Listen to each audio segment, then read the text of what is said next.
We are back. We are live. You better be here with me and stay to the end because, dude, it's not about templates. It's not about sending out a dispute letter that the bureaus get 1.5 million times in a month. It is about writing a factual dispute. And tonight, we're going over the dispute letter formula that will virtually guarantee that you are able to remove your accounts. Now, again, as usual, because we are live, I do have to fix a couple of my settings, and we're going to go do that right now.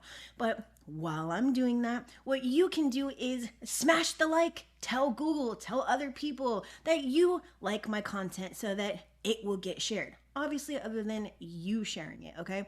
So, first things first, let me get rid of my sound on my computer because we do not want that to interfere. Okay, so why are we going over this again? Well, everybody wants you to think that it is as simple as sending out a dispute letter template like a 1681 or a 609 or a 611 or whatever, a 66666. And it is not. And no, I didn't purposely put those sixes there like that, all right?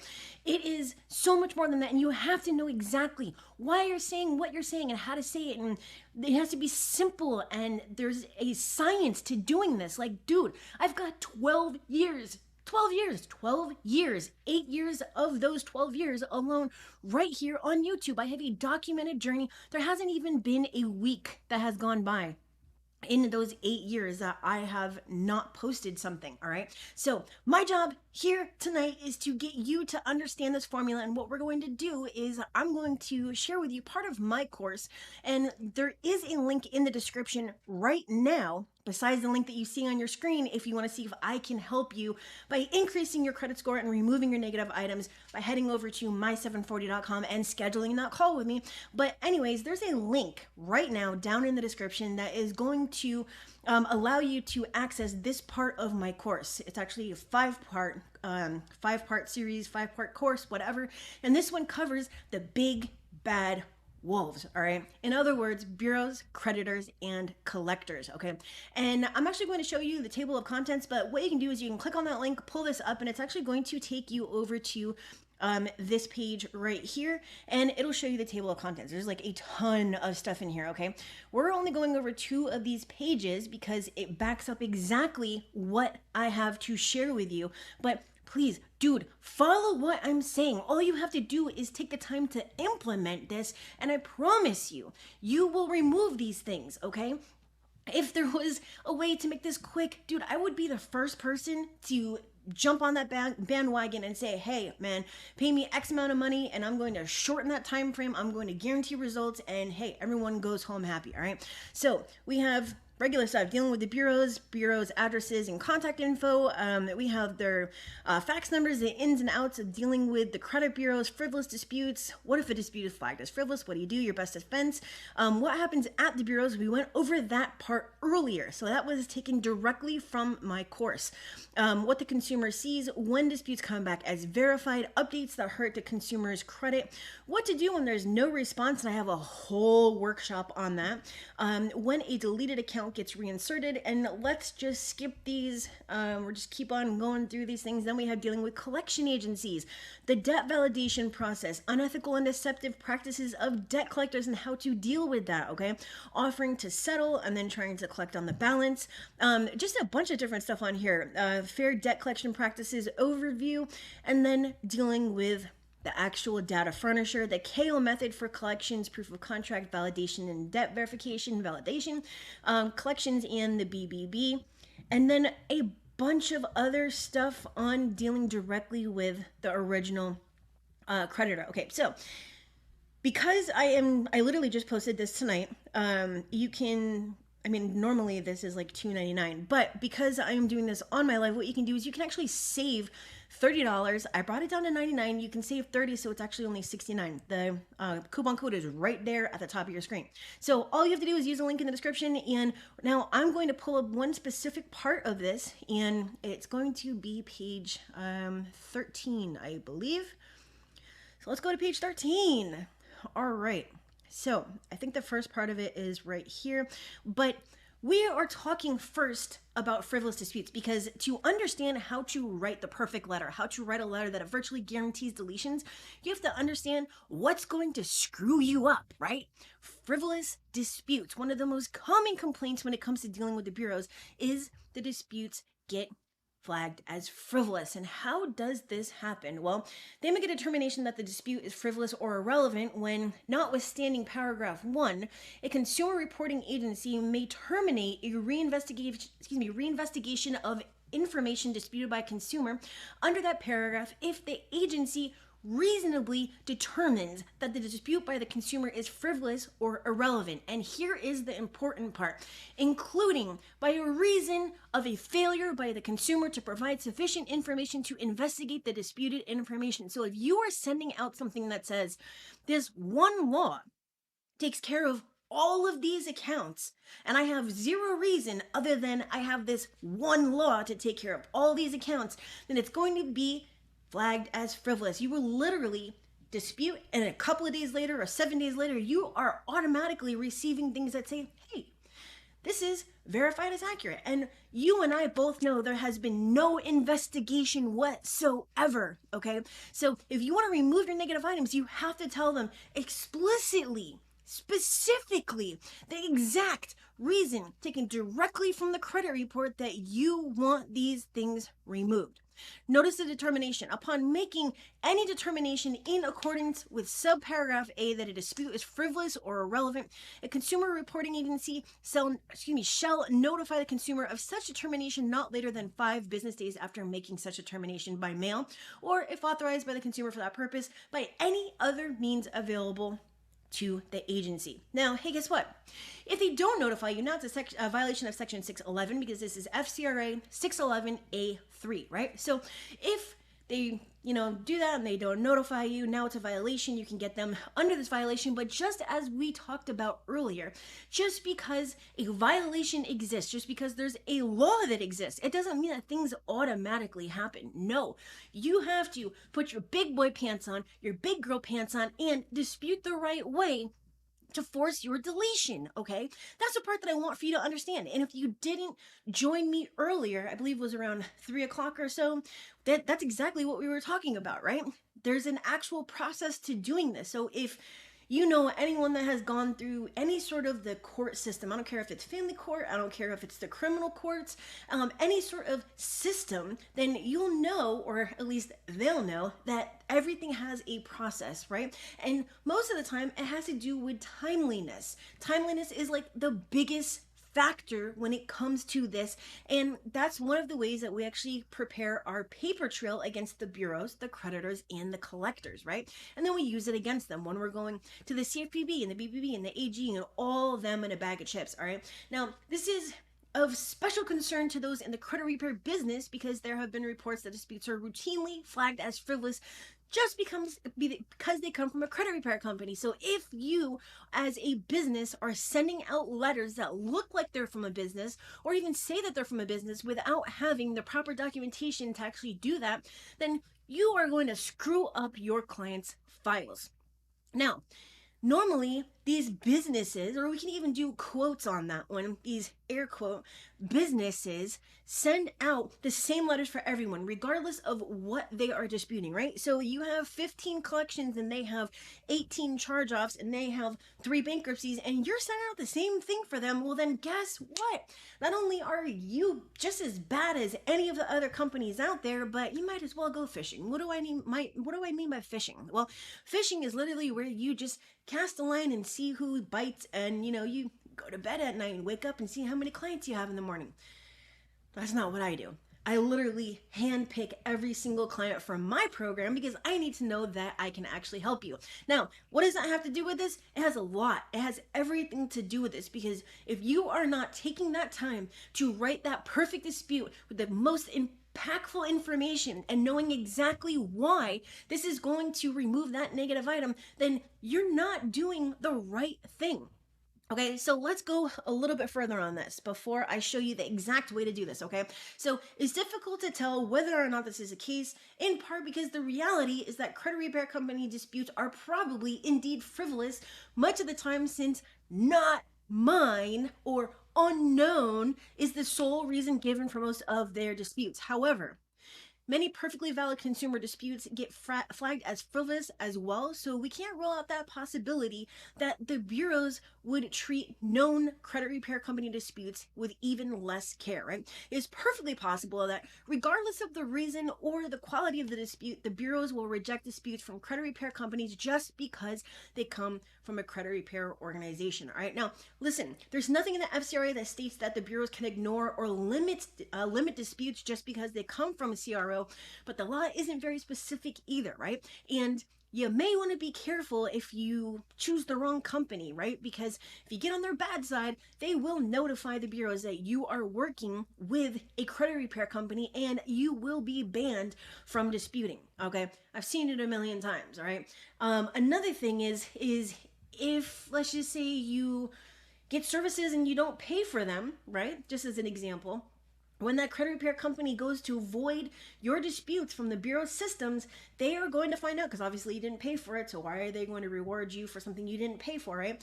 They're going to be notified that you're working with a credit repair company. And again, they will ban you from future disputes on those negative items. So beware, okay?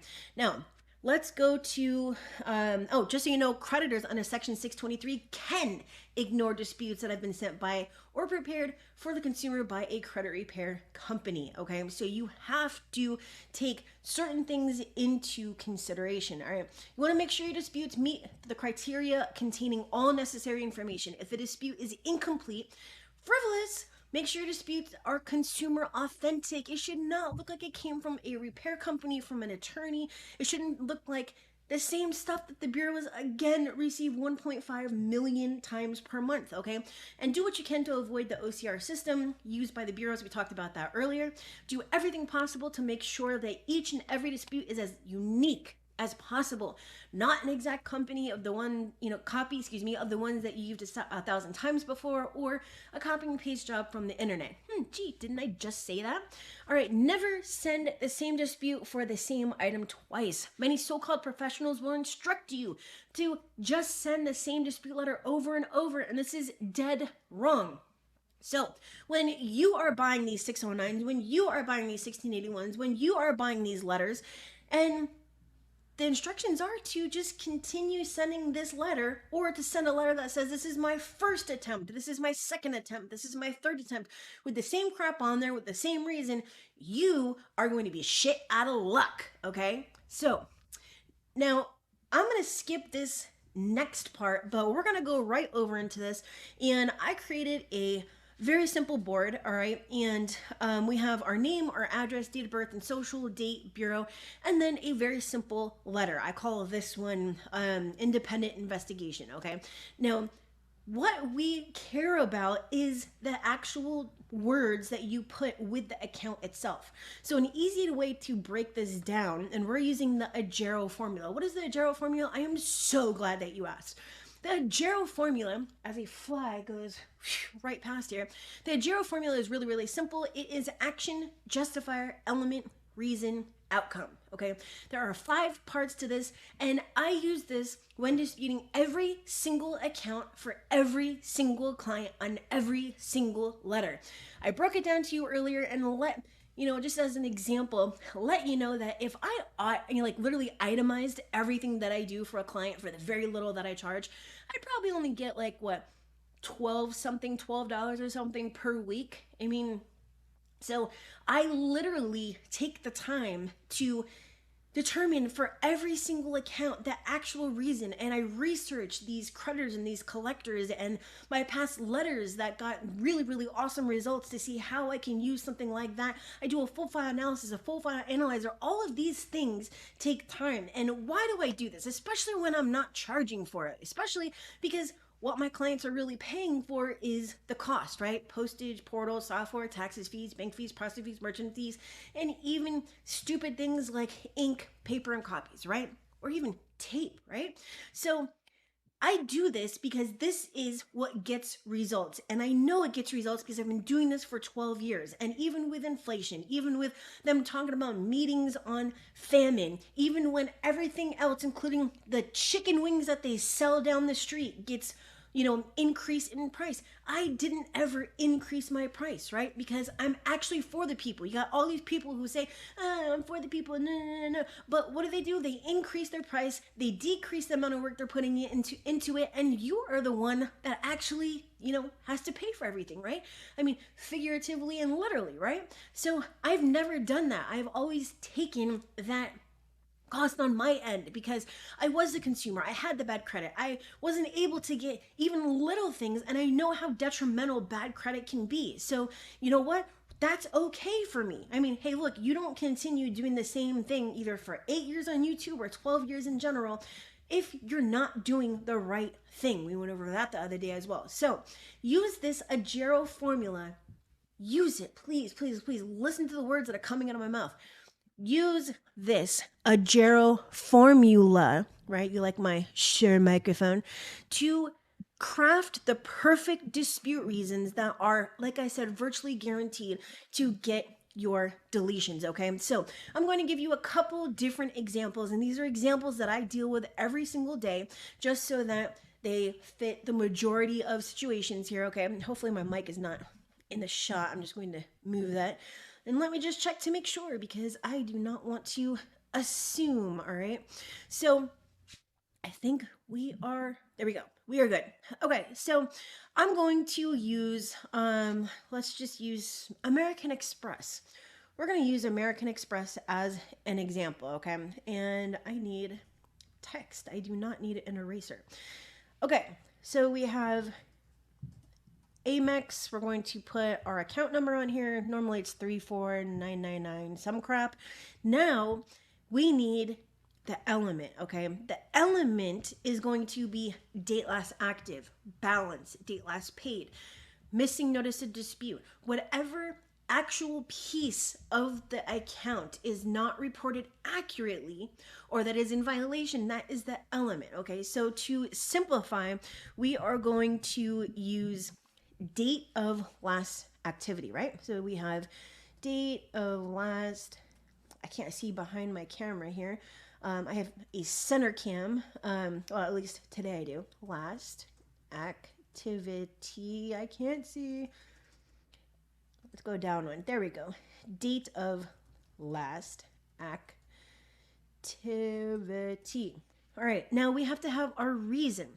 What is the actual reason that this does not belong on the credit report? And again, I am using the most common basic examples so that you can understand exactly how to use this in a dispute letter. And again, I said virtually guarantees to remove accounts from your credit report.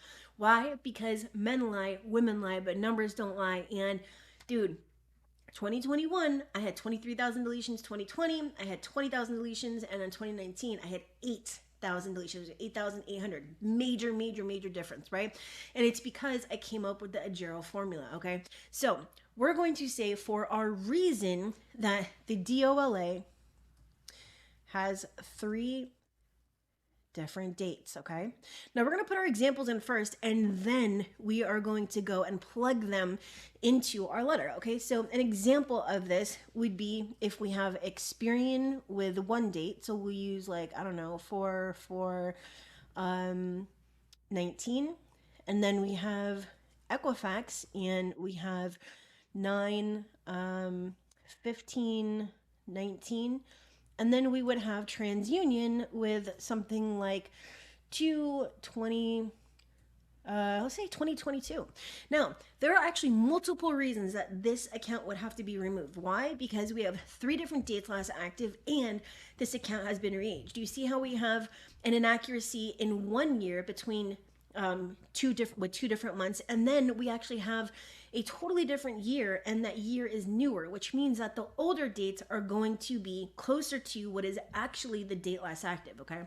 So I would probably pocket the re-age, but if we were going to craft our dispute letter, we would actually say to TransUnion that it's been re-aged, and then to Equifax that, it's 9/15/19, while Experian is 4/4/19, okay? So that is the way that we do this. So let's go and do one more example. We're going to do 3 in total here. We'll use Capital One, okay? So we have capital one. Normally that account starts with 517805 unless it is a vehicle account. And for vehicles, it starts with like 462 something. Okay, so on this one, we're going to say 30-day late payment. Not really sure why that one came up as bold, but that is okay. The reason is paid on time. Paid on time, right? And the fact is actually going to be a difference of the late payments on, or the late payment being reported by all three bureaus, or just the date, because we can literally just say, I paid on time for, March 2020, right? March 2020. Okay, let's go and use a collection, a debt buyer collection, not a regular collection, but a debt buyer collection. So we're going to have portfolio recovery, and it is going to be account number, I don't know, 885577 or 99. Why not, right? We're going to say that this account has a past due, and I don't want to use limit. Let's use payment history. Okay. So past due, and it's actually showing like 120 days late. All right. So, and that is the reason. So for past due, a collection is already late, right? And then for the payment history, it's showing 120 days late. Now, all we're going to do is put our facts on here, and for the collection part, we don't need to. The past due part, we don't need to, but for the payment history, we are going to put the dates, and we're going to say that, I don't know, May 21 shows 120 days late, okay? So now, I'm not going to go and put, item 4, 5, 6, 7, 8. You get the drift on how this works. So what we're going to do is we're actually going to go back to our letter, and I'm going to, let me see if I can just copy this information here. Okay, we're going to go back to our letter, and we are going to add our account here. So our first one is American Express, right? So we are very, very simply going to say, we're going to put American Express account number 349999, and we have Amex 34999. We're going to say delete for inaccuracy because the date last active reports as, and then we're just going to paste this information, and I'm just going to quickly format it. So we have this, and then this, and then this, right? All right, so that is literally all you have to do. Now we're going to go and put our second account in here, and our second account is going to be capital one. We're going to say that we paid on time, and it's going to be for March 2020, right? So just going to copy that real quick, go back to the letter, and we are going to say here, again, I have to click on edit text, sorry about that. Okay, we're going to say here, capital one, account number 517805. I paid on time for March 2020, and it wouldn't be bold, right? March 2020, please remove this late payment for inaccuracy. And then we're just going to put our third account on here. Our third account is going to be portfolio recovery, and our date is going to be 5/21, 120 days late. So we're going to copy that. And if I don't put the same account number, I apologize. It doesn't really matter. It's the point of understanding kind of how this works. So let's go down and we're going to put portfolio recovery. What was it? 885599, right? We're going to say delete for inaccuracy because a collection account should not report a past due, which, and now let me just pause there. Normally you only want to use one reason, right? But if you think that this is a knockout round and you have a lot to work with, you don't only have like one inaccuracy, then yes, you could put two there, right? But you have to be certain of what you are doing, okay? Because if you put all your eggs in one basket, then you're just gonna run out of shit and you're not gonna get the stuff removed, okay? And Payment history reports as 120 days late, while there should be no payment history, right? Unless I actually paid on time. And then let's just go throw in our facts. On 5/21 shows 120 days late. So let's unbold this if we can. Here we go. And then you're just going to say something simple like, please send me a new credit report reflecting these changes. And then you're going to add your name, right? That is literally as simple and as difficult as it gets. Now, there are multiple steps to doing this, right? You have to know why you're using something, why you're disputing it, what's so important about it, and how you're going to set the follow-up and all of that. But we're going to be talking about that, and we have talked about that in other videos. So for right now, this was how to write a letter using the Jira formula. So how to write this formula for virtually guaranteed results. And I promise you, this works on collections, foreclosures, repossessions, late payments, bankruptcies, charge-offs, you name it. If it is on your credit report, even for inquiries, and you can use this to remove it from your credit report, or, in the event that is a late payment or, whatever, then just correct it, right? Again, you can use the link that you see down in your description or the description so that you can go and access this. Let me show you how many pages there are. I think it says 118 pages.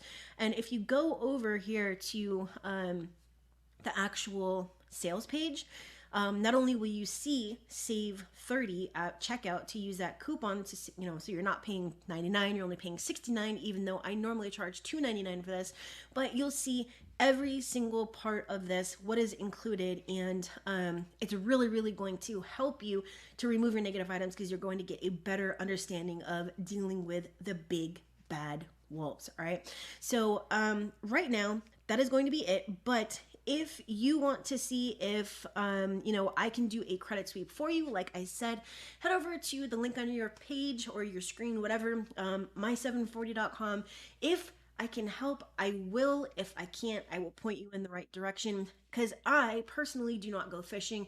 And again, what is fishing? That is where you just cast your line out, see who bites, and you wake up in the morning with sales.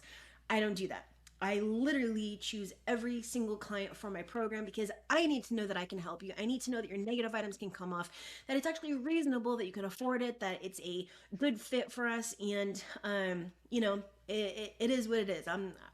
Again, I don't do templates. I need to know that, the amount of work that I'm going to be putting into you basically is worth it, right? So, anywho, I hope that this live, I was gonna say video, but that's not a video, not yet. I hope that this live broadcast gave you some of that knowledge gap that you needed so that you can go out into the world, get your deletions, and report back to me with a testimonial. All right. Now, having said that, if there's something specific that you would like to know about, use the comment section on any of my other videos and let me know what you are specifically dealing with, and I'll help you if I can, or I will include it in a live Q&A for credit sweeps. All right. So I think that's it. Is it? Are we it? Is that it? I think so. All right, I'm going to see you tomorrow. I'm going to go and spend the rest of the day or evening with my kids, obviously, and my husband, right? But I will see you tomorrow. Hope you have a wonderful week. Make sure that you practice this before you actually implement it, because again, the longer you dispute, the harder it is to get those deletions, and we need to get those deletions. All right. Now, I know someone's going to ask me about it. This painting actually is mine, meaning I made this one. The other two were my dad's before he passed. I got those right here, though. Anyways, this is not a painting. This is an encaustic. And this one is, I think this is an encaustic.